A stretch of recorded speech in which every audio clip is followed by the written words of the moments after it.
വീട്ടിൽ പോകാം. അങ്ങോട്ട് എഴുന്നേറ്റ് എന്ത് ചെയ്യാനല്ലേ അതിനും പ്രകടിപ്പിക്കുന്നു. അല്ല അപ്പോ അഷ്ടമസ്കന്ധം സപ്തമസ്കന്ധത്തിൽ നമ്മൾ കണ്ടു. അതിനുശേഷം അഷ്ടമസ്കന്ധത്തിലേക്ക് കിടക്കുമ്പോൾ അവിടെ ഒരു ഗജേന്ദ്ര മോക്ഷം പറയുന്നത് കഥാപാത്രം. ഭഗവത് ഭക്തന്റെ കാലിൽ പിടിച്ചാലും ഭഗവാൻ വന്ന് രക്ഷിക്കും. ഉത്തരം പ്രാർത്ഥിക്കുന്നത് പോലെ ഭഗവത് ഭക്ത ദാസാനും ദാസനെങ്കിലും ആയാൽ ഭഗവാനെ നന്നായിരുന്നു. അത്രയെങ്കിലും ആയാൽ മതി. ഭഗവത് ഭക്തന്റെ ദാസന്റെ ദാസനെങ്കിലും ആവും. നമ്മളിപ്പം ദാസന്മാരൊന്നും ആവത്തില്ല, ഭഗവത് ഭക്തന്റെ ദാസനും ആവില്ല, ദാസന്റെ ദാസനും ആവില്ല. നമ്മൾ ആരാന്ന് പറഞ്ഞാൽ ഭക്തനാണെന്ന് പറഞ്ഞാൽ നടക്കണത് അല്ലേ? കണ്ടാൽ വല്ല കുഴപ്പമുണ്ടോ? ഭക്തയ്ക്ക് ഒരു കുഴപ്പമില്ല. പക്ഷെ കയ്യിലിരിപ്പ് മാത്രം ശരിയല്ല എന്നുള്ളതേ ഉള്ളൂ. നമ്മുടെയൊക്കെ ഭക്തി ഉന്നതമാ അല്ലേ? അതാണ് കഷ്ടം. ഇത് പറഞ്ഞില്ലേ, ഈ വേഷഭൂഷാദികളൊക്കെ കണ്ടിട്ടാണ് നമ്മൾ ഭക്തി ജ്ഞാനത്തേക്ക് അളക്കുന്നത് അല്ലേ? ഇപ്പൊ എന്നെ കണ്ട വല്ല കുഴപ്പമുണ്ടോ? എന്തോ ഭക്തനല്ലേ? താടിയുണ്ട്, മുടിയുണ്ട്, കുറിയുണ്ട് ഇല്ലേ? എല്ലാം കണ്ടാൽ വളരെ ഭക്തനാണ്. പക്ഷെ കയ്യിലിരിപ്പ് മാത്രം അത്ര നല്ലതൊന്നും ആണെന്ന് വിചാരിക്കണ്ട. നമ്മൾ പുറമേ കാണുന്നൊന്നും അല്ല ജീവിതത്തിലെ സത്യാവസ്ഥ എന്ന് പറയുന്നത്. കാരണം ഇതൊന്നും ഭക്തിയുടെ ലക്ഷണങ്ങളെ അല്ല. പിന്നെ എന്തിനാ ഇയാൾ ഈ മുടിയും താടിയൊക്കെ വളർത്തിക്കൊണ്ട് ഇങ്ങനെ നടക്കുന്നതെന്ന് ചോദിച്ചാൽ സത്യം പറഞ്ഞാൽ പറ്റിക്കാനാണ്. കാരണം എന്താ വെച്ചാൽ ഇങ്ങനൊന്നും ഇല്ലെങ്കിൽ ഇപ്പം ആചാര്യനെ കാണാൻ ലുക്കില്ല എന്ന് പറഞ്ഞാലും വിളിക്കത്തില്ല. അതുകൊണ്ടാണ് എൻ്റെ ഇപ്പം ഈ ഇവിടുന്ന് നിങ്ങൾ അങ്ങോട്ട് ഇറങ്ങിപ്പോകുമ്പോൾ ഞാനിവിടെ മുട്ടയടിച്ചിട്ട് ഇത് ഷേവ് ചെയ്ത് വന്ന് വിടുന്ന നിങ്ങളങ്ങോട്ട് ഇറങ്ങുമ്പോൾ ആരെയും എങ്ങനെ ഈ ആചാര്യനെ കാണാൻ ചോദിച്ചാൽ എന്താ പറയും? ഒരു ലുക്കും ഇല്ലടി എന്ന് പറയും അല്ലേ? അതിനൊരു ലുക്ക് ആയിക്കോട്ടെ. പിന്നെ ചെറിയ എന്തിനാ സമയം കൂടി വന്നു പറഞ്ഞാൽ അകത്തൊന്നും ഇല്ലാത്തതുകൊണ്ട് എന്തെങ്കിലും പുറത്തുകൂടി ഇരുന്നോട്ടെ എന്ന് വിചാരിച്ചിട്ടാണ്. അപ്പോൾ എൻ്റെ മുത്തശ്ശി വലിച്ച് കഴിഞ്ഞപ്പോൾ ഒന്ന് മുട്ടയൊക്കെ അടിച്ചൊന്ന് ഷേവ് ഒക്കെ ചെയ്ത് കഴിഞ്ഞപ്പോൾ പിന്നെ തലമുടിയൊക്കെ കിളിച്ച് വരുന്നതേ ഉള്ളൂ. ഒരു കൂട്ടർ വന്ന് ബുക്ക് ചെയ്യാനായിട്ട് ഫോണിൽ കൂടെ വിളിച്ചൊക്കെ ഏർപ്പാടാക്കി കഴിഞ്ഞിട്ട് വന്നതാണ്. വന്ന് കണ്ടപ്പോൾ അത്രയ്ക്കൊരു ലുക്ക് പോലെ ഒരു മുട്ടയാണ്. അവർ വന്നിട്ട് പറഞ്ഞു ഞങ്ങളൊന്ന് ആലോചിച്ചിട്ട് പറയാം. അപ്പോഴേ എനിക്ക് മനസ്സിലായി സംഭവം. കാരണം അവരുടെ മനസ്സിൽ കിടന്ന ഫോട്ടോ വേറെയാണ്. അവരെന്നെ കണ്ടത് വേറൊരു തരത്തിൽ ഇതുപോലെ താടിയും കൂടിയൊക്കെ ആയിട്ട് അവർ കണ്ടത്. ഇവിടെ വന്നപ്പോൾ താണ്ട മുട്ടയാണ്. അപ്പോൾ അതുകൊണ്ട് അവർക്ക് കണ്ടപ്പോൾ ഒരു ലുക്ക് പോലെ. അതുകൊണ്ട് അവർ പറഞ്ഞു ഞങ്ങൾ ആലോചിച്ചിട്ട് പറയാം. ഞാൻ അപ്പോഴേ പറഞ്ഞു ശരി, ആലോചിച്ച് നന്നായിട്ട് ആലോചിച്ചിട്ടേ പറയാവൂ, പിന്നെ അബദ്ധം പറ്റുന്നതെന്ന് പറഞ്ഞുകൊണ്ട് ചായ കൊടുത്ത്. അപ്പൊ ഇങ്ങനെയാണ് മനുഷ്യൻ. കാരണം മനുഷ്യൻ എന്തെങ്കിലും ഈ പുറമോടികളിലാണ് മനുഷ്യനെല്ലാം വീഴുന്നത്. ബാഹ്യമായി കാണിക്കുന്ന ഓരോ ഇതില് വീട് പോയിട്ടാണ് നമ്മളൊക്കെ അബദ്ധങ്ങളിൽ പറ്റണത്. ഇതുകൊണ്ട് നമ്മളൊക്കെ ഈ വേഷഭൂഷാദികൾ കണ്ടിട്ടൊക്കെ പോയി കമന്ന് വീഴുന്ന ആൾക്കാർ അല്ലേ? ഇപ്പൊ നിങ്ങളെ നോക്കിക്കൊണ്ട് നിങ്ങളുടെ മുഖത്ത് നോക്കിക്കൊണ്ടല്ലേ ഞാൻ ഇച്ചിരി നേരം ഒരാളെ ഒന്ന് സൂക്ഷിച്ച് നോക്കിയിരുന്ന വെച്ചാൽ ഞാൻ മുറിയിലോട്ട് പോയി എന്ത് ചെയ്യും? ആ ആളെന്റെ കൂടെ മുറി വരുമോ ഇല്ലയോ? വരുമോ ഇല്ലയോ? ഒരാളെ ഒന്ന് ഇച്ചിരി നേരം ഞാനിങ്ങനെ സൂക്ഷിച്ച് നോക്കിയിട്ട് ഞാൻ ഇവിടെ ഒന്നും മിണ്ടാവുന്ന പോട്ടെ.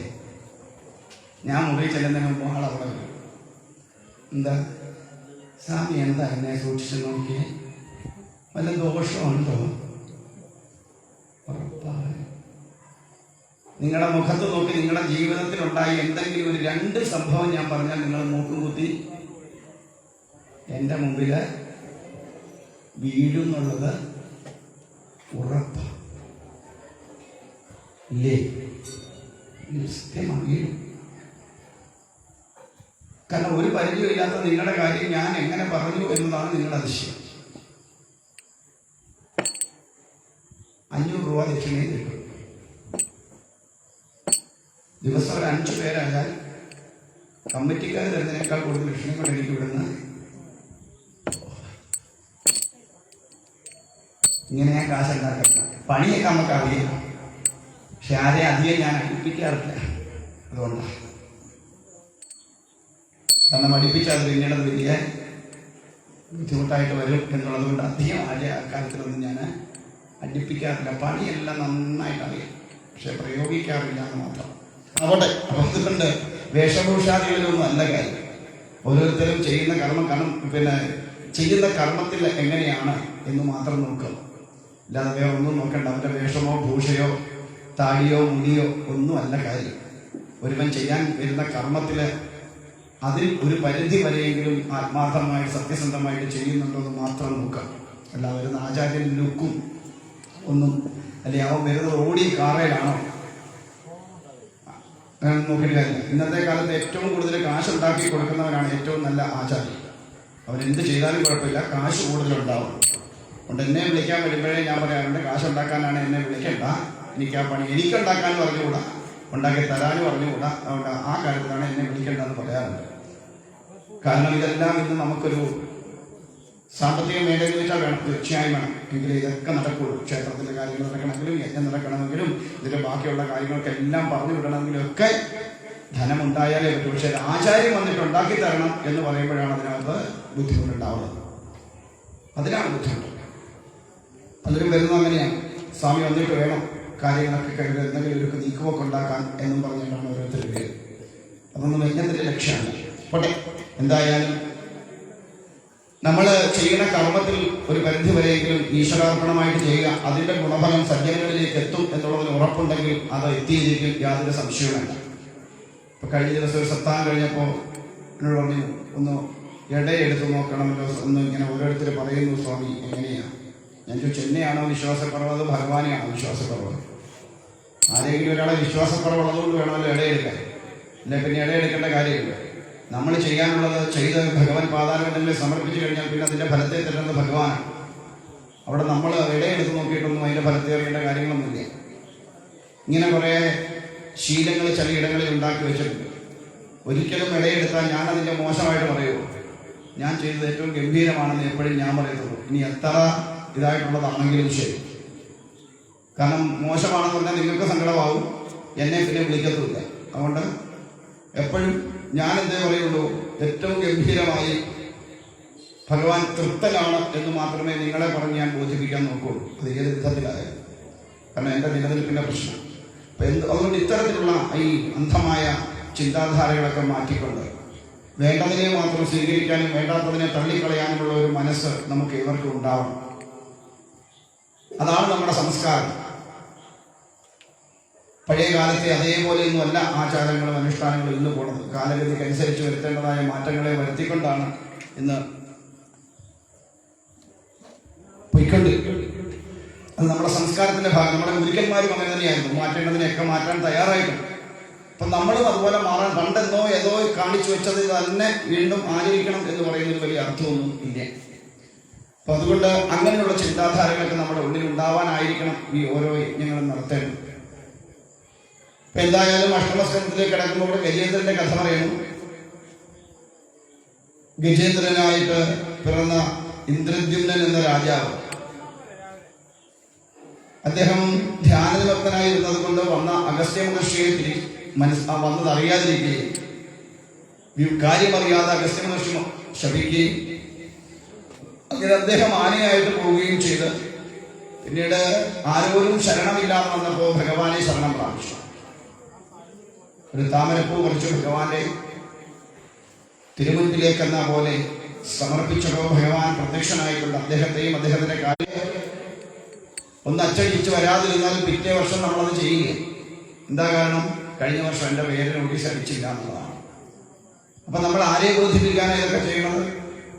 ഈശ്വരാർപ്പണമായിട്ടല്ലേ, ഈശ്വരനെ സമർപ്പിച്ചുകൊണ്ട് ചെയ്യുന്ന ഒരു കർമ്മത്തിന് എന്തിനാ പബ്ലിസിറ്റി? ഇപ്പൊ എല്ലാം ഇതിനെ പബ്ലിസിറ്റി ആണല്ലോ. ആർക്കെങ്കിലും 100 രൂപ കൊടുത്താലും അതും പബ്ലിസിറ്റിയാണ്. സോഷ്യൽ മീഡിയ വഴി ഞാൻ 100 രൂപ കൊടുക്കാൻ പോവാണ്, കണ്ടോ ഗൈസ് എന്നൊക്കെ പറഞ്ഞ് 100 രൂപ കൊടുത്തിട്ട് അവനപ്പുറത്തുനിന്ന് 10,000 ഉണ്ടാക്കും. അപ്പോൾ ഇത്തരത്തിൽ ഇതെല്ലാം പബ്ലിസിറ്റിക്ക് വേണ്ടി ചെയ്യുന്ന ആൾക്കാരാണ് നമ്മളെല്ലാം. ഭഗവത് സമർപ്പിതമായിട്ട് ചെയ്യുന്ന ഒരു കർമ്മത്തിനും ഒരു പബ്ലിസിറ്റിയുടെ ആവശ്യമില്ല. ചിലയിടങ്ങളിൽ മാത്രം ചെല്ലുമ്പോൾ കാണുന്ന ഒരു കാഴ്ചയുടെ നോട്ടീസിൽ ഇന്നത്തെ അന്നദാനം അമ്മയുടെ ഒരു ഭക്തൻ, വളരെ സന്തോഷം തോന്നാറുണ്ട്. കാരണം ആരുടെയും ഒരു പ്രശംസ പറ്റാനോ അല്ലെങ്കിൽ പേര് മറ്റുള്ളവരുടെ മുമ്പിൽ അറിയപ്പെടിക്കാനോ ഒന്നും ആഗ്രഹമില്ലാതെ ആ ഭഗവതിയുടെ അല്ലെങ്കിൽ ഭഗവാന്റെ പാതാളങ്ങളിലേക്ക് സമർപ്പിത ഭാവത്തോടുകൂടി ചെയ്യുമ്പോൾ അവിടെയാണത് ഭഗവാൻ സ്വീകരിക്കാൻ. തൻ്റെ പേരും പ്രശസ്തിയൊന്നും ആരും അറിയണ്ട, ആരാ കൊടുത്തതെന്ന് അറിയണ്ട. അതാണ് മഹത്വം.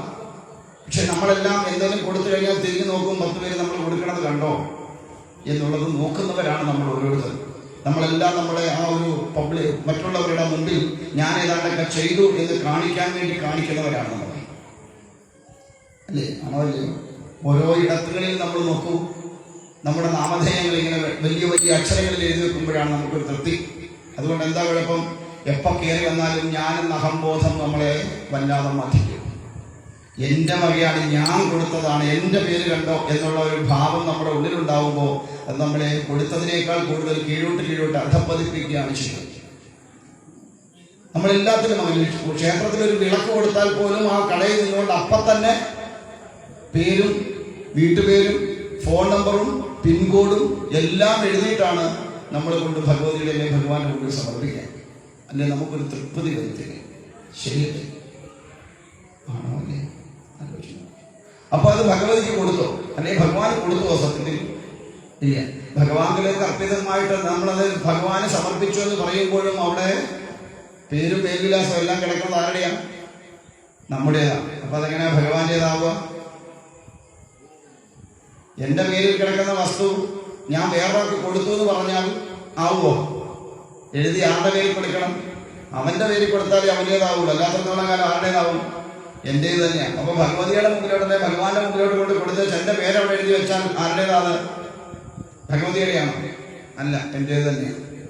എന്നിട്ട് നമ്മൾ അതിന്റെ അഭിമാനം കൊള്ളുകയാണ്, ഞാൻ കൊടുത്തതാണ് കണ്ടോ, അല്ലെ ഞാൻ എന്റെ പേരിലാണത്, ഞാനാണത് പണിത് കൊടുത്തത്, അല്ലെ ഞാനാണത് വെച്ചു കൊടുത്തത്, അല്ലെ ഞാനാണത് അങ്ങനെ ഉണ്ടാക്കി കൊടുത്തത് ഇത്യാദിയായിരിക്കുന്ന അഹംബോധം വീണ്ടും വീണ്ടും നമ്മുടെ ഉള്ളിൽ അഹങ്കാരത്തെ വർദ്ധിപ്പിച്ചുകൊണ്ടിരിക്കും.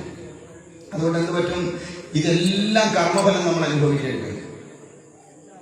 ഓരോന്നിലും ഞാൻ എന്റേത് എന്നുള്ള ഭാവം വരുമ്പോൾ ഇതിന്റെ എല്ലാം ഗുണമായാലും ദോഷമായാലും രണ്ടും നമ്മൾ തന്നെ അനുഭവിക്കേണ്ടി വരും.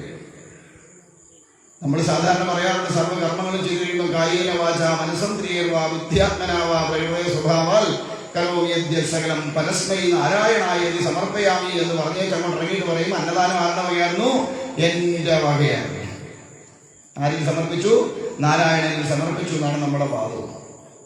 അവിടെയും എന്റെ വക എന്ന് വരുമ്പോൾ ഞാൻ അതിൽ അഭിമാനം കൊള്ളുകയാണ്. ഇന്നത്തെ എന്റെ കാശ് മുടക്കി ഞാൻ 10 പേർക്ക് ചോറ് കൊടുത്തു. ഞാൻ പറയണത് മനസ്സിലാവുണ്ടോ? തെറ്റിദ്ധരിക്കരുത്. കാരണം ഈ ഒരു ബോധം നമ്മുടെ ഉള്ളിൽ എന്റേത് എന്ന് അവകാശപ്പെടാൻ ഒന്നുമില്ലാത്ത ഈ ലോകത്ത് നമ്മളെല്ലാത്തിലും എന്റേത് എന്ന ഭാവത്തെ വെച്ചു പുലർത്തുക. അതുകൊണ്ട് എന്ത് പറ്റുന്നു? മനസ്സിനെ ശുദ്ധമാക്കാനായിട്ട് നമുക്ക് സാധിക്കില്ല. അവിടെയെല്ലാം എന്റേത് മുഴച്ചു നീങ്ങി. അതാണ് നമ്മുടെ മനസ്സിനെ അധപ്പതിപ്പിക്കുന്നത്. പൂവെല്ലാം വാരി കളഞ്ഞോ? വെച്ചിട്ടില്ലേ? അത് കളയരുത്. അപ്പോ ഇവിടെ നമ്മളെ എല്ലാം ബന്ധിക്കുന്നത് അവിടെ കർമ്മഫലമാണ്. അതാണ് നമ്മളെ ബന്ധിച്ച് ഈ സംസാരം. അതുകൊണ്ട് നമ്മൾ പ്രാർത്ഥിക്കുക, സംസാര സാഗരേ മഗ്നം ദീനം മാം കരുണാനിധി കർമ്മഗ്രാഹഗൃഹീതാംഗം മാം ഉദ്ധരഭവാർണവാൻ. ഈ സംസാരമാകുന്ന സാഗരത്തിൽ നിന്ന് കർമ്മമാകുന്ന മുതല എന്നെ പിടിച്ചാഴ്ത്തുമ്പോൾ വലിയൊരു വിഷയം. കാരണം നിങ്ങൾ നോക്കുമ്പോ ഇങ്ങനെ അവിടെ ഇവിടെ ഇരുന്ന് കുത്തുന്നതാണ് അല്ലേ? ഇത് കുറച്ച് ആൾക്കാര് കേരളത്തിന് വെളിയിലൊക്കെ ഇരുന്ന് കേൾക്കാൻ ആഗ്രഹിക്കുന്നവരുണ്ട്. കേരളത്തിനകത്തും പുറത്തുമായിട്ട് കുറച്ച് സജ്ജനങ്ങൾ, ഞാൻ പറഞ്ഞല്ലോ കുറെ സജ്ജനങ്ങളുണ്ട്. അവരിതൊക്കെ ഒന്ന് കേൾക്കാൻ വേണ്ടി കാത്തിരിക്കുന്നുണ്ട്. അപ്പൊ അതുകൊണ്ട് അവരുടെ ഒരു ആഗ്രഹപ്രകാരമാണ് ഈ ലൈവും യൂട്യൂബിലും ഒക്കെ വിടണത്. അപ്പൊ വരുമ്പോ എല്ലാം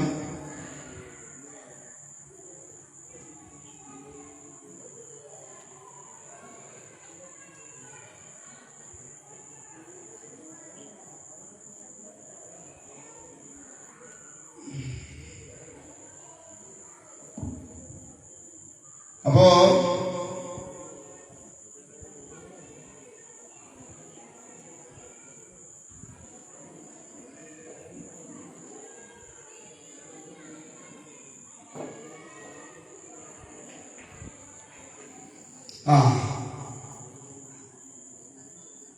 അപ്പൊ അതുകൊണ്ട് ഭഗവാന്റെ അല്ലെങ്കിൽ ഭഗവത് ഭക്തന്റെ പാദത്തിൽ പിടിച്ച ഗജേന്ദ്രന്റെ പാദത്തിൽ പിടിച്ച നക്രത്തെയാണ് ഭഗവാൻ ആദ്യം രക്ഷിക്കുന്നത് ആ സാഗരത്തിൽ നിന്ന്, അല്ലെങ്കിൽ ആ കർമ്മബന്ധത്തിൽ നിന്ന്.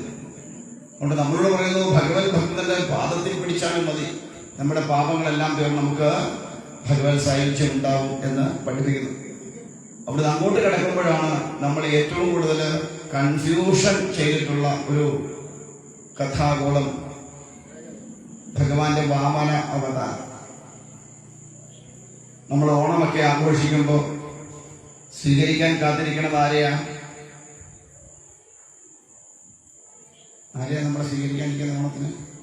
മഹാബലി. ഈ മഹാബലിക്ക് കേരളവുമായിട്ട് വല്ല ബന്ധമുണ്ടോ?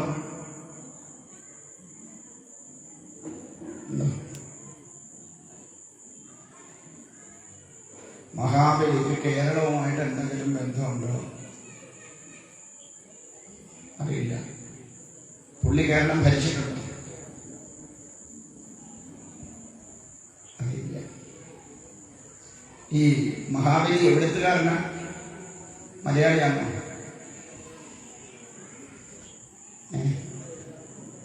മഹാബലി മലയാളിയാണോ? അറിയില്ല. പക്ഷെ നമ്മൾ സ്വീകരിക്കാനിരിക്കുന്നത് ഓണത്തിനാരെയ? മഹാബലി. ഇതിനകത്ത് എന്തെങ്കിലും ന്യായമുണ്ടോ എന്ന് ചോദിച്ചാൽ ഒരു ന്യായവും ഇല്ല. കാരണം മഹാബലി എന്ന് പറയുന്ന ഒരു മഹാത്മാവ് കേരളം ഭരിച്ചിട്ടില്ല എന്നതാണ് സത്യം. നമ്മുടെ സങ്കല്പപ്രകാരം കേരളം കണ്ടുപിടിച്ചതാരാ, അല്ലെങ്കിൽ വീണ്ടെടുത്തതാരാ? കടലിൽ നിന്ന് വീണ്ടെടുത്തതാരാ? പരശുരാമനാണ് ആണല്ലോ. പരശുരാമൻ വീണ്ടെടുത്ത കേരളം. അവതാരത്തിൽ പരശുരാമനാണോ വാമനനാണോ ആദ്യം വന്നേ? വാമനൻ. വാമനനാണ് മഹാബലി എന്ന് പറയുന്ന മഹാത്മാവിനെ എവിടോട് ചവിട്ടിയിട്ടുന്ന? പാതാളത്തിലേക്ക്. പോട്ടെ, ഇനി പാതാളത്തിലേക്കാണെങ്കിൽ പോലും വാമനൻ ചവിട്ടി താത്തിയ മഹാബലി എങ്ങനെയാണ് പരശുരാമൻ വീണ്ടെടുത്ത കേരളം ഭരിക്കുന്നത്? നല്ല ചാൻസ് ഉണ്ടോ? 10 കൊല്ലം മുമ്പ് ഞാൻ മരിച്ചു, അത് കഴിഞ്ഞു വെച്ച വീട്ടിൽ എനിക്ക് താമസിക്കാൻ പറ്റുമോ? ഇല്ല. അപ്പൊ പിന്നെ എങ്ങനെ വാമനൻ ചവിട്ടിത്താഴ്ത്തിയ മഹാബലി പരശുരാമൻ കണ്ടുപിടിച്ച കേരളം, അല്ലെങ്കിൽ പരശുരാമൻ മഴ പറഞ്ഞ് വീണ്ടെടുത്ത കേരളം എന്നാണ് നമ്മുടെ സങ്കല്പം. അങ്ങനെ ഒരു സങ്കല്പം ആയിക്കോട്ടെ, ആ സങ്കല്പത്തിൽ നിൽക്കട്ടെ. എന്തായാലും അങ്ങനെ സങ്കല്പം വെക്കുമ്പോൾ പരശുരാമൻ മഴ പറഞ്ഞ് വീണ്ടെടുത്ത കേരളം എങ്ങനെ വാമനൻ ചവിട്ടിത്താത്തിയ മഹാബലി ഭരിക്കണേ? അങ്ങനെയൊന്നും ചോദിക്കല്ലോ. പക്ഷെ ഞങ്ങൾ ഓണത്തിന് ആരെയും വിളിക്കുമോ? മഹാബലിയെ. ശീലിച്ചുപോയി, മാറ്റണം ശീലം. കാരണം പലർക്കും അറിയാം നമ്മൾ വിഡ്ഢികളാണ്. കാരണം ഹിന്ദു എന്ന് പറയുന്നത് ഒരു തലച്ചോറ് ഉപയോഗിക്കുന്ന ഒരു സാധനമല്ല, അതാ സത്യം. എന്തോ കേട്ടാലും അതും വിഴുകിക്കൊണ്ട് പോരുന്ന സാധനങ്ങളാണ് നമ്മൾ. കാരണം നമുക്ക് നമ്മുടെ പുരാണങ്ങൾ അറിയില്ല, നമ്മുടെ ശാസ്ത്രങ്ങൾ അറിയില്ല, നമ്മുടെ സങ്കല്പങ്ങൾ അറിയില്ല, നമ്മുടെ തത്വങ്ങൾ അറിയില്ല. ഒന്നും അറിയാൻ പഠിക്കാതെ സർവജ്ഞപീഠ ശങ്കരാചാര്യം കഴിഞ്ഞാൽ പിന്നെ ഞാനാ കയറി നിൽക്കുന്നതെന്ന് പറഞ്ഞ് നടക്കുന്നവരാണ് നമ്മളല്ല. അതുകൊണ്ട് നമ്മുടെ പുരാണങ്ങളിലെ കഥകളോ അല്ലെ അതൊന്നും മറ്റുള്ള കാര്യങ്ങളോ നമ്മൾ പഠിക്കാത്തത് കൊണ്ട് നമ്മളെ വിഡ്ഢിയാക്കാൻ എളുപ്പമാണെന്ന് മറ്റുള്ളവർക്ക് അറിയാമായിരുന്നു. ഇപ്പൊ ഓണം വരുമ്പോ കേൾക്കുന്ന ഡയലോഗൊക്കെ എന്താ? ചതിയനായ വാമനൻ അല്ലേ ചവിട്ടിത്താഴ്ത്തിയ പാപം മഹാബലിയെ സ്വീകരിച്ചാനയിക്കുന്ന ഓണം എന്നാണ്. ഭഗവാൻ ആരെയും ചവിട്ടിത്താത്തില്ല. ഭാഗവത്തിൽ പറഞ്ഞു ചവിട്ടിത്താത്തില്ല.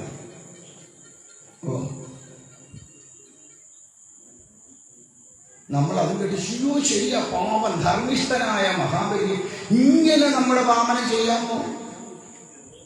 പറ്റിച്ചല്ലേ എല്ലാം ചവിട്ടിത്താത്ത എടുത്ത് പിടിച്ചു മറിച്ചേച്ച് ചവിട്ടിത്താത്ത കളഞ്ഞത് പാവത്തിൽ.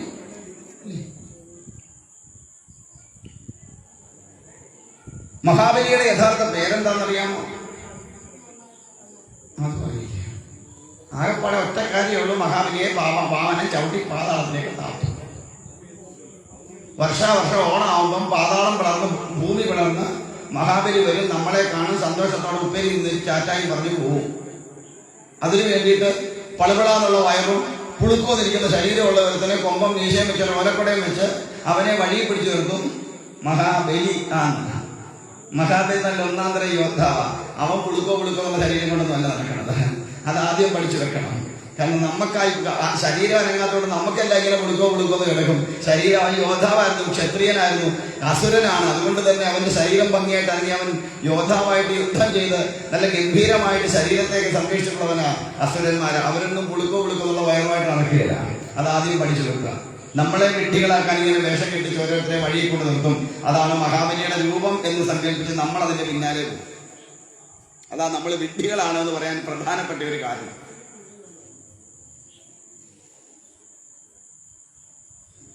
ദേവേന്ദ്രപദം പിടിച്ചെടുത്ത ഇന്ദ്രസേനൻ എന്ന അസുര ചക്രവർത്തി, മഹാബലിയുടെ പേര് ഇന്ദ്രസേനൻ എന്നാണ്. ഇന്ദ്രസേനനായ അസുര രാജാവ് ത്രൈലോക്യങ്ങളെ മടക്കി തന്റേത് എന്ന് വെച്ച് വാണുന്ന കാലത്ത് അതിഥിയുടെ പുത്രനാണ് ദേവേന്ദ്രൻ. അതുകൊണ്ട് അതിഥി ദേവി കശ്യപർഷിയോട് പ്രാർത്ഥിച്ചു, തന്റെ പുത്രന്റെ സ്ഥാനം തിരികെ കിട്ടാൻ വേണ്ടുന്ന വിധത്തിലുള്ള എന്തെങ്കിലും ചെയ്യണം എന്ന് പ്രാർത്ഥിച്ചതിന്റെ ഫലമായിട്ട് കശ്യപർഷിയുടെ നിർദ്ദേശാനുസരണം അതിഥി ദേവി വ്രതം അനുഷ്ഠിച്ച് തന്റെ പുത്രനായ ഇന്ദ്രന് ആ പഴയ സ്ഥാനം തിരിച്ചു കിട്ടാൻ വേണ്ടി അതിഥിയിൽ നിന്നും അവതാരം ചെയ്തവനാണ് ഭഗവാൻ വാമനമൂർത്തി. എവിടെയാ ഇന്ദ്രസേനൻ യാഗം നടത്തിയത് എന്ന് ചോദിച്ചാൽ ഗുജറാത്തിലെ ഭൃഗുകച്ചിലാണ്. അപ്പം എന്തായാലും മഹാബലി ആരല്ല, മലയാളിയല്ല. നർമ്മദാ നദിയുടെ തീരത്ത് ഭൃഗുകച്ച എന്ന് പറയുന്ന സ്ഥലത്ത്, ഇന്നും അത് ബറൂച്ച് എന്നാണ് അറിയപ്പെടുന്ന സ്ഥലം. ഗുജറാത്തിലെ റെയിൽവേ സ്റ്റേഷൻ ഉണ്ട് ബറൂച്ച്. ആ ഭൃഗുകച്ചിൽ നടന്ന യാഗശാലയ്ക്കടുത്താണ് വാമന മൂർത്തി വന്നെത്തുന്നതും അവിടെ ഇരുന്നു കൊണ്ടാണ് മറ്റുള്ളവരെ തന്നിലേക്ക് ആകർഷിക്കുന്നത്. അങ്ങനെ വാമനമൂർത്തിയുടെ അതിശക്തമായ തേജസ്സിനെ കണ്ട് പലരും മഹാബലി എന്ന് പറയുന്ന, അല്ലെങ്കിൽ അന്ന് മഹാബലി ആയിട്ടില്ല, ഇന്ദ്രസേനൻ എന്ന് പറയുന്ന അസുര രാജാവിനോട് പറഞ്ഞു, ദാ വലിയ അതിസുന്ദരനായിരിക്കുന്ന ഒരു വടു, അതായത് ബ്രാഹ്മണ കുട്ടി ദാ അവിടെ ആൽച്ചുവട്ടിൽ വന്നിരിക്കണു, എന്തെന്നില്ലാത്ത തേജസ്, ആര് കണ്ടാലും ഒന്ന് നോക്കാതെ പോന്നില്ല എന്ന് പറഞ്ഞപ്പോ അവിടെ യാഗശാലയ്ക്കടുത്തെത്തിയ വടുവിന് എന്തെങ്കിലും ദാനം ചെയ്യണം, യാഗം നടത്തുമ്പോ ദാനം കൊടുക്കണം എന്നൊരു വിധിയുണ്ടെന്നാ പറയാ. അതുകൊണ്ട് ദാനം കൊടുക്കാൻ തയ്യാറായ വടുവിനെ കൊണ്ടുവരാൻ പറഞ്ഞ ബ്രാഹ്മണ വേഷം ധരിച്ച വാമനമൂർത്തിയെ യാഗശാലയിൽ കൊണ്ടുവന്നപ്പോ ചോദിച്ചൊരു ചോദ്യമുണ്ട്, നിനക്ക് എന്താണ് വേണ്ടത്? എന്തു വേണമെങ്കിലും ചോദിച്ചോളൂ, തരാൻ കഴിവുള്ള ത്രൈലോക്യ അധിപതിയാണ് ഞാൻ എന്ന ആ ഒരു വാക്കാണ് ഭഗവാനെ അത്യധികം ഈ പ്രവൃത്തിക്ക് കാരണക്കാരനാക്കി. കാരണം സർവത്തിനും അധികാരിയാണ് ഞാൻ എന്ന അഹംഭാവം. ഈ പറയുന്ന ഇന്ദ്രസേന നിസ്സാരക്കാരനല്ല, പരമഭക്തനായ ഭാഗവതോത്തമനായ പ്രഹ്ലാദന്റെ പൗത്രനാണ്, വിഷ്ണു ഭക്തനാണ് ഇന്ദ്രസേന. അല്ല, വെറും അസുരന്റെ ഒരു സ്വഭാവമല്ല, നാരായണ ഭക്തനാണ്. അങ്ങനെയുള്ള ആ ഇന്ദ്രസേനോട് പറയണു, എനിക്ക് അധികമൊന്നും വേണ്ട, വെറും 3 അടി മണ്ണ് മതി, ഇതും ഞാൻ എന്റെ കാല് കൊണ്ട് അളന്നെടുത്തോളാം. വെറും 3 അടി മണ്ണ്. എന്തിനാ? ജപിക്കാനിരിക്കുമ്പോ എഴുന്നേറ്റ് പോടാൻ ആരും പറയുന്നത്, അത്രേ വേണ്ടു. നമുക്ക് എത്ര അടി മതി? ഇപ്പൊ നമുക്ക് അടിയൊന്നും വേണ്ട സമയം, എല്ലാം ഗ്യാസിന്റെ മണ്ടയ്ക്ക. അങ്ങോട്ട് വെച്ച് 2 മണിക്കൂർ കൊണ്ട് ഒന്ന് ചാരമാക്കി കഴിയുന്നവരെ പിന്നത്തിനാ മണ്ണ. അത് വാരി എവിടെയെങ്കിലും ഒരു മൂലയ്ക്ക് കുഴിച്ചിട്ടാ കഴിയും. ഇപ്പൊ ഒരടി പോലും വേണ്ട. അപ്പൊ 3 അടി മണ്ണ് ചോദിച്ച വാമനമൂർത്തിയോടും ഇന്ദ്രസേനൻ പറയണത്, ഹൈ നാണക്കേട്, ത്രൈലോക്യ ചക്രവർത്തിയോട് ചോദിക്കാൻ പറ്റുന്നതാണോ ഈ 3 അടി മണ്ണ്? നിനക്ക് 3 രാജ്യങ്ങൾ തരാം, ദാസിമാരെ തരാം, ദാസന്മാരെ തരാം, എന്ത് വേണമെങ്കിലും പറഞ്ഞോളൂന്ന. കാരണം എല്ലാം തരാൻ കഴിയുന്നവനാണ് ഞാൻ ത്രൈലോക്യ അധിപതിയാണെന്ന് ഭഗവാൻ പറഞ്ഞു. 3 അടി മണ്ണുകൊണ്ട് തൃപ്തനാവാത്തവന് ത്രൈലോക്യങ്ങൾ കിട്ടിയാലും തൃപ്തനാവില്ല. നമ്മുടെ കാര്യമാണ്, നമുക്ക് എത്ര കിട്ടിയാലും എന്തില്ല, തൃപ്തിയില്ല, അല്ലേ? ആരെങ്കിലും ഫ്രീ ആയിട്ട് ഒരു വീട് വെച്ചെന്നാ പറയും, എന്നാ പിന്നെ 2 നിലയൊക്കെ പണി അന്ന് കൂടായിരുന്നു, എന്തിനാ ചെറുതാക്കിയത്? നമ്മളങ്ങനെ നമുക്ക് തൃപ്തി എന്ന് പറയുന്ന സാധനമില്ല. അതുകൊണ്ട് പറഞ്ഞ് 3 അടി മണ്ണ് മതി എനിക്കത്. കാരണം ഞാൻ രാജാവൊന്നുമല്ല ഇത് മുഴുവൻ പരിപാലിച്ചിട്ടുണ്ട്. കാരണം നേരമൊന്നുമില്ല. എവിടെയെങ്കിലും മാറി നിന്ന് ആരായണം ചോദിക്കണം, അത്രയേ ഉള്ളൂ നമ്മുടെ ആവശ്യം. അങ്ങനെ അത് നൽകാൻ തയ്യാറാകുന്ന ഇന്ദ്രസേനന്റെ അടുത്ത് ശുക്രാചാര്യർ വന്നിട്ട് പറയും, ഇന്ദ്രസേന ഇത് കൊടുക്കരുത്, ഇത് സാധാരണക്കാരല്ല, ഇത് സാക്ഷാൽ മഹാവിഷ്ണു വേഷം കെട്ടി വന്നാൽ നിന്നെ പറ്റിക്കാൻ, നിന്നെ ചതിക്കുവൻ, അതുകൊണ്ട് ഒരു കാരണവശാലും കൊടുക്കരുതെന്ന് പറയും. അസുരനായിട്ട് പോലും ചെയ്ത സത്യത്തെ പാലിക്കാൻ പറയുന്ന ഒരു വാക്കുണ്ട്, എന്തെല്ലാം നശിച്ചാലും ശരി പറഞ്ഞ വാക്കിനെ പാലിക്കണം. തന്നെയുമല്ല, എന്റെ മുമ്പിൽ സാക്ഷാൽ നാരായണനാണ് വന്ന് 3 അടി മണ്ണ് യാചിക്കുന്നെങ്കിൽ ശ്രേഷ്ഠനാരാ, ഞാനോ നാരായണനാണ്? അവിടെയാണ്. എന്റെ മുന്നിൽ വന്ന് നാരായണൻ യാചിക്കുന്നുവെങ്കിൽ ശ്രേഷ്ഠൻ ഞാനാണ്. അതുകൊണ്ട് വേറെ എന്ത് നഷ്ടപ്പെട്ടാലും ആ ശ്രേഷ്ഠത്വം എനിക്കവിടെ നിലനിൽക്കും. അതുകൊണ്ട് ദാനം ചെയ്യാൻ തയ്യാറായി. അന്ന് എഗ്രിമെന്റ് ഒന്നും എഴുതണ്ട, കയ്യിലേക്ക് വെള്ളം ഒഴിച്ചു കൊടുത്താൽ ആ കൈ നിറഞ്ഞ് വെള്ളം പോകുമ്പോഴത്തേക്ക് എഗ്രിമെന്റ് ആയി. അങ്ങനെ ജലം കയ്യിലേക്ക് പകരാനായിട്ട് തുടങ്ങിയ സമയത്ത് ആ പാത്രത്തിന്റെ വാലിനകത്തൊരു വണ്ടിന്റെ രൂപത്തിൽ ചെന്ന് ശുക്രാചാര്യ ജലം വരാതിരിക്കാൻ തടഞ്ഞു നിർത്തി. ഭഗവാന് മനസ്സിലായി ശുക്രനെ കൊണ്ട് ഒരു രക്ഷയില്ല, ഇവൻ എന്തെങ്കിലുമൊക്കെ പണി ഒപ്പിക്കുന്നു. എന്ത് ചെയ്തു? ഒരു നെറുമ്പെടുത്ത് ഒറ്റ കുത്തു വെച്ചു കൊണ്ടത് കണ്ടില്ല. ശുക്രാചാര്യന്റെ ഒരു കണ്ണന്ന് നഷ്ടപ്പെട്ടതാണ്. ഒന്ന് വഴുതി മാറി വേദന കൊണ്ട് ജലം ഊർന്നു വന്നു, കൈ നിറഞ്ഞു, വാക്ക് വായിച്ചു. വേഗം തന്നെ ഭഗവാൻ ബ്രഹ്മാണ്ടം മുഴുവൻ നിറയുന്ന ഭാവത്തിലേക്ക്, രൂപത്തിലേക്ക് വളർന്നു. തന്റെ 2 കാൽപാദം വെച്ച് സർവസ്വവും തന്റേതാക്കി വെച്ചു. 3ാമത്തെ അടിയളക്കാൻ ഇളവില്ലാതെ വന്നപ്പോ പറഞ്ഞു, ഹേ ഇന്ദ്രസേന, 3ാമത്തെ പാദം വയ്ക്കാനുള്ള ഇടം കാണിച്ചു തരണം. പറഞ്ഞ സത്യത്തെ പാലിച്ചില്ലെങ്കിൽ അധോഗതിയുണ്ടാവും. പറയുന്ന വാക്ക് മാറ്റി പറയരുത്, പ്രവർത്തിക്കാതിരിക്കരുത് പറയുന്ന പോലെ അധോഗതിക്ക് കാരണമായി. ഈശ്വരാചാര്യരോട് നമ്മളൊന്നും ഇപ്പം പറഞ്ഞാൽ അത് ഒരു കാരണവശാലും അതുപോലെ ചെയ്യത്തില്ല, ചെയ്യും.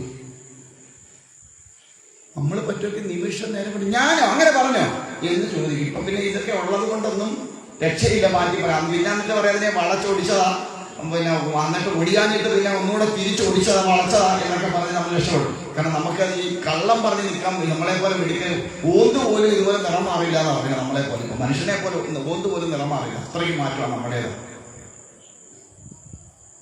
അപ്പൊ അതുകൊണ്ട് അന്ന് പറഞ്ഞ വാക്ക്, എന്നിട്ട് ഈ ശുക്രാചാര്യൻ പറഞ്ഞിട്ടുണ്ട്, ഇന്ദ്രസേന ചില സമയത്ത് ചില കള്ളങ്ങളൊക്കെ പറയാം. പെണ്ണ് കെട്ടാൻ പോകുമ്പോ ഇച്ചിരി കള്ളമൊക്കെ പറയാൻ.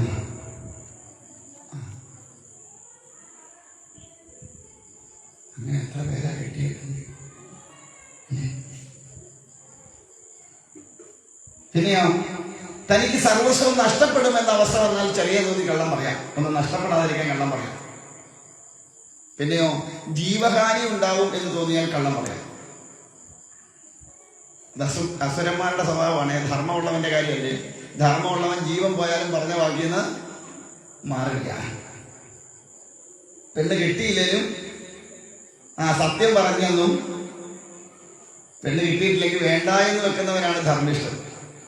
ചില എന്തെങ്കിലുമൊക്കെ കള്ളം പറഞ്ഞാലും വേണ്ടില്ല, ഒരു പെണ്ണിനെ കെട്ടിയാൽ മതി എന്നുള്ളവന് ജീവിതം കാരണം ഇന്നല്ലെങ്കിൽ നാളെ ആ കള്ളത്തരം കണ്ടുപിടിച്ചു കഴിയുമ്പോൾ ജീവിതം അധോഗതിയിലേക്കാവും. അപ്പോ അതുകൊണ്ട് അങ്ങനെ പറഞ്ഞു കൊടുക്കുന്നുണ്ടെങ്കിലും അതിനെ ഒന്നും വകവയ്ക്കാണ് ദാനം വരുന്നത്. അത് ഭഗവാന് ഭംഗിയായിട്ട് ഇഷ്ടപ്പെട്ടു, തന്റെ ഭക്തന്റെ ആ ധർമ്മസ്ഥിതി. അങ്ങനെ 3ാമത്തെ അടിയളക്കാൻ ഇടമില്ലാതെ വന്നപ്പോൾ തന്റെ സത്യത്തെ പാലിക്കേണ്ടതുകൊണ്ട് ഇനി തന്റേത് എന്ന് തനിക്ക് അവകാശപ്പെടാനുള്ളത് ഒന്നേ ഉള്ളൂ, തന്റെ ഈ ശരീരം. നമ്മളെല്ലാം കഴിഞ്ഞ ദിവസം നമ്മൾ പറഞ്ഞു, നമ്മളെല്ലാം ശരീരത്തെ ആധാരമാക്കിക്കൊണ്ടാണ് ഞാൻ എന്റേത് എന്ന് പറയുന്നത്. എല്ലാം ഏതിനെ നോക്കിയാലും ഞാൻ എന്റേത് എന്ന് പറഞ്ഞതെല്ലാം ഈ ശരീരത്തെ ആധാരമാക്കണം. അതുകൊണ്ട് ഇതിൽ ഉള്ളതേ ഉള്ളൂ, ശരീരം മാത്രമേ ഉള്ളൂ. അതുകൊണ്ട് അതുകൂടി ഭഗവാന്റെ പാതാരമുദ്രയിലേക്ക് സമർപ്പണം ചെയ്യാൻ തയ്യാറായി. ചക്രവർത്തിയുടേതായിരിക്കുന്ന എല്ലാ പ്രൗഢിയുമുള്ള ആ കിരീടമൂരി ആദ്യം ഭഗവാന്റെ തടാകത്തിൽ വെച്ചു. തന്നെ കുമ്പിട്ട് ഭഗവാന്റെ മുമ്പിൽ ഇരുന്നിട്ട് പറഞ്ഞു, ഹേ ഭഗവൻ, ഞാൻ പറഞ്ഞ സത്യത്തെ പാലിക്കാൻ ഇനി ബാക്കിയുള്ള ഈ തലം മാത്രമേ ഉള്ളൂ. അതുകൊണ്ട് ഈ ശിരസിലേക്ക് പാദം വെച്ച് അനുഗ്രഹിച്ചു ഭഗവാനെ അവിടുന്ന് ഈ സത്യത്തെ പാലിക്കണം, അടി എന്നെ സത്യലംഘനം വരുത്തി എന്ന് പറയാനിട വരരുത്. ഈ നോർത്ത് ഇന്ത്യയിലേക്ക് ചെന്നാല് ചില ഗുരു പരമ്പരകളെ കൈകൊണ്ടല്ല അനുഗ്രഹിക്കുക, അവർ പാദം വെച്ച് അനുഗ്രഹിക്കുക. പോയിട്ടുള്ളവർക്കറിയാം. ചില ഗുരു പരമ്പരകൾ അവർ ഉയർന്ന പീഠത്തിലിരിക്കും, നമ്മൾ ചെല്ലുമ്പം കാലെടുത്ത് തലയിലോട്ട് വെച്ചിട്ട് പോകും. അങ്ങനെയാണ്. കാരണം ഭഗവാന്റെ അവയവങ്ങളിൽ ഏറ്റവും ശ്രേഷ്ഠമായിട്ട് ഞാൻ കരുതുന്നത് പാദമാണ്. എന്താ കാരണം? എല്ലാം കൊണ്ട് സമർപ്പിക്കുന്നത് എവിടാണ്? ഭഗവാന്റെ പാദത്തിൽ. ഇന്നുവരെ ആരെങ്കിലും പറഞ്ഞിട്ടുണ്ടോ രുദ്രമാല ഭഗവതിയുടെ നെഞ്ചത്ത് ഞാനൊരു കരിയുണ്ട് സമർപ്പിച്ചിട്ടുണ്ടെന്ന് ആരെങ്കിലും പറഞ്ഞിട്ടുണ്ടോ? ഉണ്ടോ? എവിടെ കൊടുത്തു എന്നാ പറയുക? ഭഗവതിയുടെ പാദാരം പച്ചില് പിന്നെ വേറെയൊക്കെയാണ്, എന്നാലും പോകണം. എവിടെ കൊണ്ട് കൊടുത്തെന്നാ പറയണത്? വെച്ചു എന്നാ പറയാ, അമ്മയുടെ പാദത്തിൽ സമർപ്പിക്കുന്ന. അപ്പൊ ശ്രേഷ്ഠമായ ഒരിടത്ത് മാത്രമല്ലേ സമർപ്പണം നടക്കൂ. അപ്പൊ ശ്രേഷ്ഠത എവിടെയാ ഉള്ളത്? പാദത്തിലല്ലേ. അതുകൊണ്ടാണ് നമ്മളെല്ലാം കൊണ്ട് സമർപ്പിക്കുന്നത് പാദത്തിലാണ്. ഗുരുവിന്റെ ആയാലും ഈശ്വരന്റെ ആയാലും കൊണ്ട് സമർപ്പിക്കുന്നത് മുഴുവൻ പാദത്തിലാണ്. അതുകൊണ്ട് ഭഗവാന്റെ പാദാരവിന്ദങ്ങൾ വെച്ചുകൊണ്ട് ഭഗവാൻ അനുഗ്രഹിച്ചിട്ട് പറഞ്ഞു, ഹേ ഇന്ദ്രസേന, എല്ലാം നഷ്ടപ്പെടുമെന്ന് നിന്റെ ഗുരു നിനക്ക് ഉപദേശിച്ച് തന്നിട്ടും അതിനെ ഒന്നും വകവയ്ക്കാതെ നീ എല്ലാം ത്യജിക്കാൻ തയ്യാറായവനായകൊണ്ട്, എല്ലാം ബലി നൽകാൻ തയ്യാറായവനെ കൊണ്ട് ഇന്നു മുതൽ നീ അറിയപ്പെടുക മഹാബലി എന്ന പേരിലാണ്. ഭഗവാൻ കൊടുത്ത നാമധേയാണ്. ഇന്ദ്രസേന ചുമ്മാ എടുത്തിട്ടല്ല. നീ ഇന്നു മുതൽ മഹാബലി എന്നായിരിക്കും നീ അറിയപ്പെടുക. കാരണം അത്രമാത്രം വലിയൊരു ത്യാഗമാണ് ഇത് ചെയ്തത്.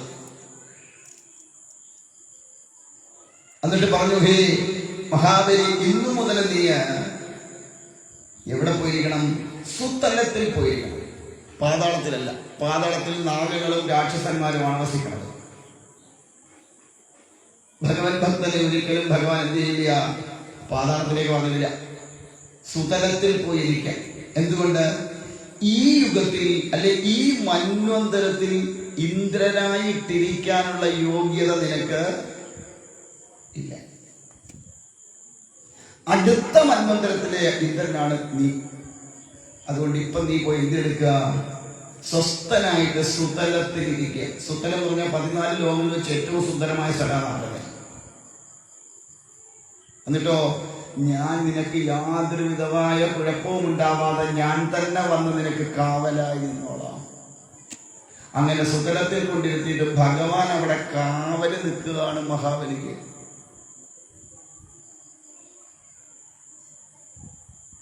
കാരണം ഭഗവാന്റെ പരമഭക്തനാണ്. അതുകൊണ്ട് തന്നെ ഭക്തനെ ഒരിക്കലും അധപ്പതിപ്പിക്കാൻ ഭഗവാൻ സമ്മതിക്കില്ല, അധപ്പതിക്കാൻ ഭഗവാൻ സമ്മതിക്കില്ല. എന്നിട്ട് ഇന്ദ്രസേനോട് വേറൊരു കാര്യം പറയുന്നത്, എപ്പോഴാണോ ഞാൻ അനുഗ്രഹിക്കാൻ കാലമാവണത് അപ്പോൾ നിനക്കുള്ള സർവസ്വവും ഞാൻ അപഹരിച്ചിട്ടേ അനുഗ്രഹിക്കൂ. കാരണം എന്താ? മാന അപമാനങ്ങളൊന്നും ഉണ്ടാവാൻ പാടില്ല. മാനവും ഉണ്ടാവരുത്, അപമാനമുണ്ട്. രണ്ടും ഇല്ലാത്ത അവസ്ഥയിൽ മാത്രമേ നിന്നെ ഞാൻ അനുഗ്രഹിക്കൂ. നിന്നെ നല്ല ഭക്തനെ അനുഗ്രഹിക്കുന്ന. അപ്പൊ നമ്മളെയൊക്കെ ഭഗവാൻ അനുഗ്രഹിക്കാത്തതിന്റെ കാരണം എന്താ? പിടികിട്ടില്ല എന്താ കാരണമെന്ന്. നമുക്ക് എന്തോ ഉള്ളത് കൊണ്ടാ?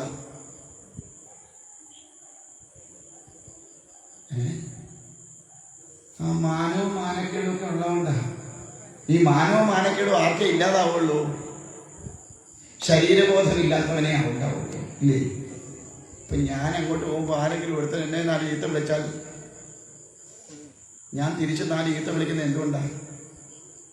അവൻ എന്നെ ആ ചീത്ത പറഞ്ഞാൽ ഉള്ളതുകൊണ്ടാ, അല്ലേ? ആണോ അല്ലേ? അതേസമയം നമുക്ക് എന്ന് വെച്ച് പോയാലോ? മനസ്സിലാവുന്നതോ? എന്നെ ബാധിക്കണോ ചീത്ത വിളിച്ചാൽ?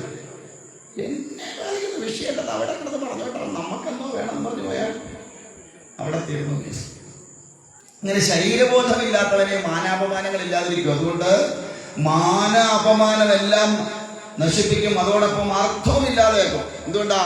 അർത്ഥമുള്ളപ്പോഴേ എല്ലാവരും കൂടെ കാണും.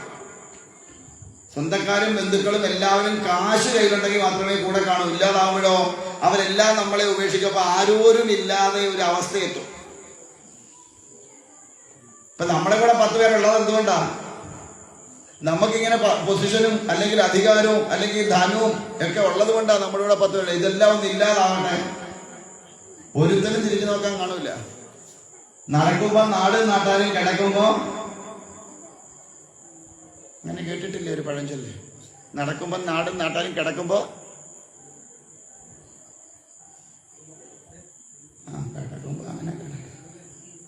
കിടക്കുമ്പോ താനും കട്ടിലും. അന്നേരം ആരും കാണത്തില്ല നോക്കാനൊന്നും. എല്ലാരും വന്ന് ഇങ്ങനെ എന്തോ പറ്റി, സാരമില്ല മാറും കേട്ടോ എന്നും പറഞ്ഞൊരു പോക്ക് പോകും. അത്രയേ ഉള്ളൂ. എന്നിട്ട് എന്നും പ്രാർത്ഥിക്കുന്നുണ്ട്, ഇങ്ങനെ ഒരു കാലത്ത് കട്ടിലെന്ന് പൊങ്ങല്ലേ നാരായണ പറഞ്ഞാ പറഞ്ഞ മാറും കേട്ടോ എന്ന്. ഇത്രയേ ഉള്ളൂ. അതുകൊണ്ട് ഒന്നും കണ്ടിട്ട് അഹങ്കരിക്കേണ്ട. എല്ലാവരും ഉണ്ട്, എനിക്കറിയാം കാശുണ്ട്, പൊസിഷൻ ഉണ്ട്, അധികാരമുണ്ട്, അല്ലെങ്കിൽ എനിക്ക് അതുണ്ട് ഇതുണ്ട് എന്ന് പറഞ്ഞ് ആരും അഹങ്കരിക്കേണ്ട.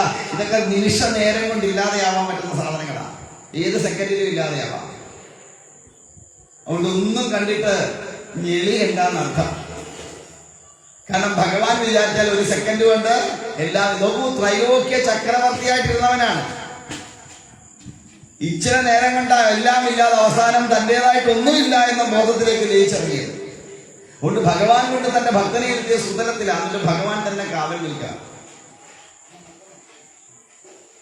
അല്ലാതെ പാതാളത്തിലേക്കൊന്നും അല്ല ചവിട്ടി താത്ത. പക്ഷെ പരീക്ഷയ്ക്ക് മഹാബലി എങ്ങോട്ടാ ചവിട്ടി വിട്ടതെന്ന് ചോദിച്ചാൽ പാതാളത്തിലേക്ക് എഴുതിയില്ലെങ്കിൽ കൊച്ചിയിൽ നേർന്നു കിട്ടത്തില്ല. അത് കാരണം നമ്മളെ വിഡ്ഢികളാക്കി വെച്ചിരിക്കുന്നത് അങ്ങനെ. അതുകൊണ്ട് ഇനി അത് തിരുത്തപ്പെടാനൊന്നും അധികം പോണില്ല, തിരുത്തപ്പെടുകയില്ല. കാരണം എന്താ, നമ്മുടെ ധർമ്മങ്ങളും സത്യമായിരിക്കുന്ന കാര്യങ്ങളൊന്നും നമ്മളെ പഠിപ്പിക്കാൻ ആരും തയ്യാറായിട്ടില്ല.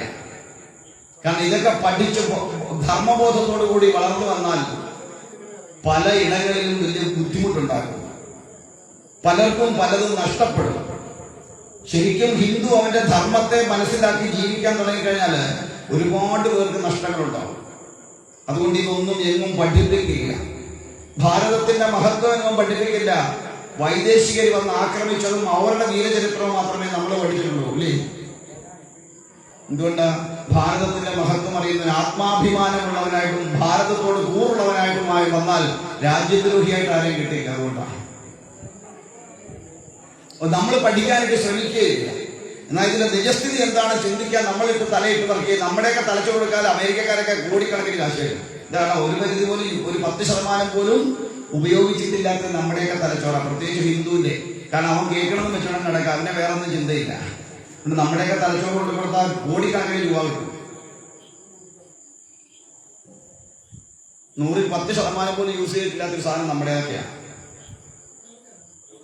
അതുകൊണ്ട് മഹാബലി കേരളക്കാരനല്ല, മഹാബലി കേരളം ഭരിച്ചിട്ടില്ല. പിന്നെ എവിടെയാണ് നമ്മുടെ പ്രശ്നം? മാവേലി നാട് വാണിടും കാലം മനുഷ്യരെല്ലാരും വന്നുപോലെ എന്നുള്ളൊരു പാട്ടാണ് നമ്മളെ കൊണ്ട് കുഴപ്പിച്ചത്. മഹാബലി നാട് വാണിടും കാലം എന്നാണ് പറഞ്ഞത്. ആണോ? അല്ല, മാവേലി. അങ്ങനെ ആരാ?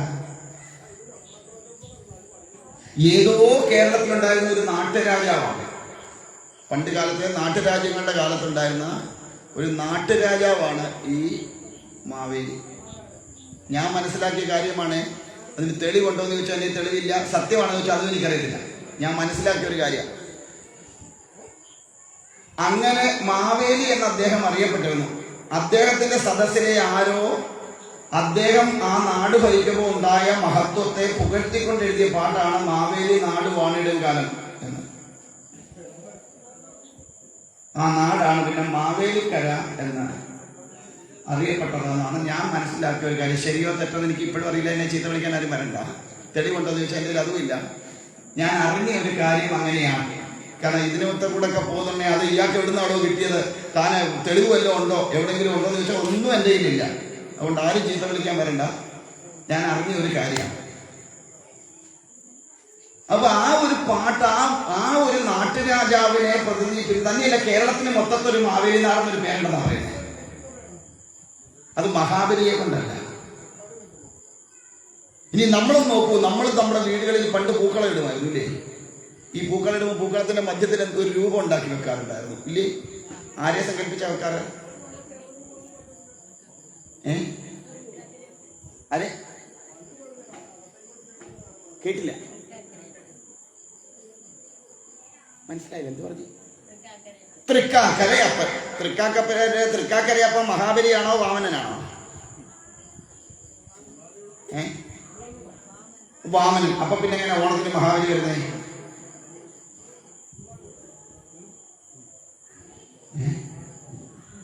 പൂക്കളത്തിന്റെ മധ്യത്തിൽ ഉണ്ടാക്കി വെച്ചത് തൃക്കാക്കരയപ്പൻ. തൃക്കാക്കരയപ്പൻ എന്ന് പറയുന്നത് വാമനമൂർത്തിയാണ്. പിന്നെ അവിടെ എന്തോ മഹാബലിക്ക് സ്ഥാനം?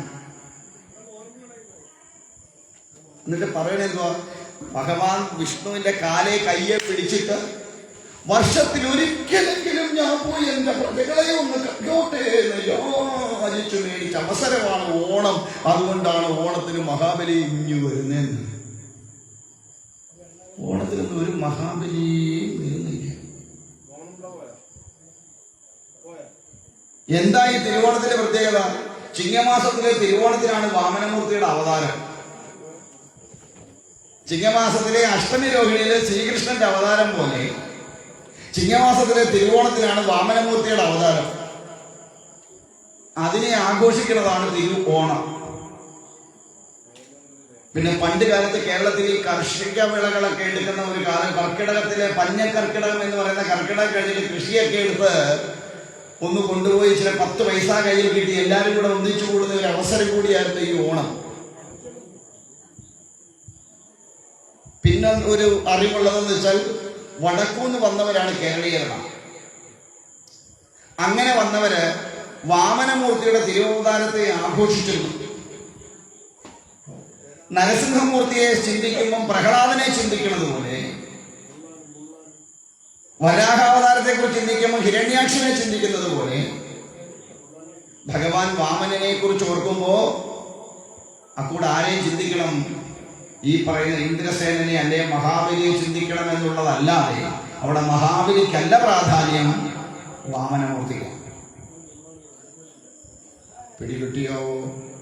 ഇനിയിപ്പോ അടുത്ത ഓണം, ഇനിയിപ്പോ ഓണം വരാൻ പോയി. ഇന്നിപ്പോ ഇത് ഇടവമാസമായി അല്ലേ? ഇന്ന് ഇടവും 1, 2, 2 കർക്കിടകവും ചിങ്ങന്റെ 1 മാസം കൂടെ 2 മാസം കൂടെ കഴിഞ്ഞ് ഓണം വരാൻ പോവാ. ഇത്തവണ ഓണത്തിന് ആരെ സ്വീകരിക്കാനിരിക്കണ ഇലയിട്ട്? ഇനിയെങ്കിലും വിഡ്ഢിത്തത്തിലൊന്നും പെട്ടുപോകല്ലേ. പിന്നെ അസുര കുഞ്ഞുങ്ങളാണെ പിന്നെ പറഞ്ഞിട്ട് കാര്യമില്ല, അവർക്ക് ആര് മതി?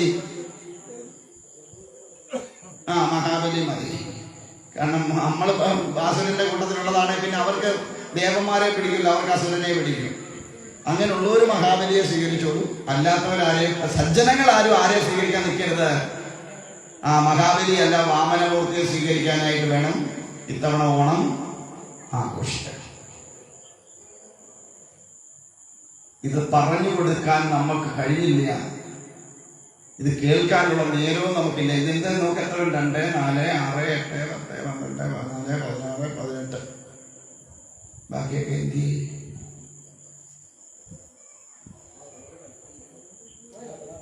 അവർക്കൊക്കെ ഓണത്തിന് ആര് വരും? മഹാബലി വരും. നമ്മൾക്കൊക്കെ ഓണത്തിന് ആര് വരും? വാമനൻ വരും. അതാ വ്യത്യാസം. പിടികിട്ടിയോ? അതുകൊണ്ട് സജ്ജനങ്ങൾ ആരും ദൈവത്തിന് ഓർത്ത് ഈ തിരുവോണ ദിവസം മഹാബലിയാണ് വരുന്നത് എന്നാരും പറയരുത്. കാരണം ആധികാരികമായി നമുക്ക് പുരാണങ്ങളുണ്ട്. നമ്മുടെ പുരാണങ്ങളിലാണ് മഹാബലിയും ഓണവും കാര്യങ്ങളും എല്ലാം ബന്ധപ്പെട്ട് കിടക്കുന്നത്. ഹൈന്ദവ പുരാണങ്ങളിൽ അല്ലാതെ വേറെ ഒന്നും ഇല്ല. ഉണ്ടോ? അപ്പൊ അതുകൊണ്ട് അതെല്ലാം ബന്ധപ്പെട്ട് കിടന്ന ഹൈന്ദവ പുരാണം, അത് ഹൈന്ദവ പുരാണ സങ്കല്പങ്ങളുമാണ്. നമുക്ക് കാണിച്ചു കൊടുക്കാൻ തെളിവുണ്ട്. പാതാളത്തിലേക്കല്ല, സുതലത്തിലേക്കാണ് പറഞ്ഞു വിട്ടത്.